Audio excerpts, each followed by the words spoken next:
तालुक्यातील राष्ट्रीय महामार्गावर शिरपूर हाडाखेड रस्त्यावरील जीवघेण्या खड्ड्यात बसून सत्यनारायण पूजा, महामार्गावरील खड्ड्यांचा अनोखा निषेध।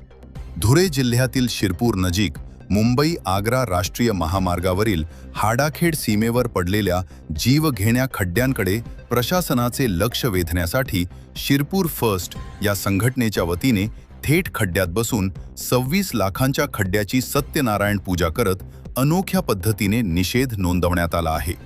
या महामार्गावर शिरपूर आणि सेंधवा खलघाट अशा अवघ्या 60 किलोमीटरच्या अंतरात 2 टोलनाके असूनही प्रवाशांना जीवघेण्या खड्ड्यांचा सामना करावा लागत आहे।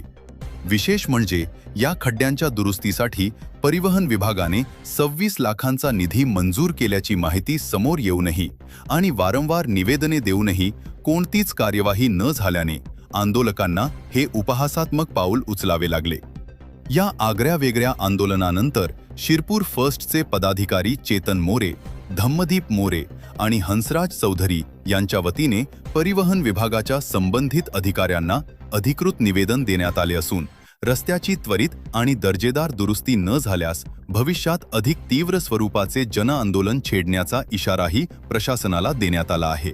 आपण आलेलो आहोत राष्ट्रीय महामार्ग क्रमांक 3 मुंबई आग्रा राष्ट्रीय महामार्गावरती आपण आता आलेलो आहोत। इथं तुम्ही बघू शकता या खड्ड्यावरती जिथून आपण हाडाखेड बॅरल पासून शिरपूर तालुक्यातून निघून राष्ट्रीय महामार्गाला लागतो त्या ठिकाणी आम्ही आलेलो। परिवहन विभागाच्या अंतर्गत हा रस्ता येतो। या खड्ड्याला बुजवण्यासाठी या खड्ड्याच्या दुरुस्तीसाठी 26 लाख रुपयाचा निधी प्रशासनाने इथं मंजूर करून दिलेला होता। मग हा 26 लाखाचा निधी गेला कुठं हे विचारण्यासाठी आज आम्ही इथं आलोय। अनेक वेळा निवेदन दिले, अनेक वेळा इथं आंदोलन झाले, तरी देखील इथं कुठलीही व्यवस्था या प्रशासनाने इथं केलेली नाही। मग त्यासाठी आज शिरपूर फर्स्टच्या वतीनं आपण 10 लाख रुपयाचं 4x4चं दुकान उभं केलं तरी त्याची सत्यनारायणची पूजा घालतो।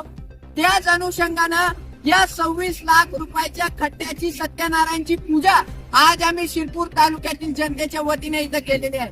की नेमका हा पैसा गेला कुठं, 26 लाख रुपयाचा निधी गेला कुठं, तो कुठेही गेला असेल त्या आधी त्या 26 लाख रुपयाच्या खड्ड्याचं आज सत्यनारायण इथं आम्ही पार पाडलेला आहे।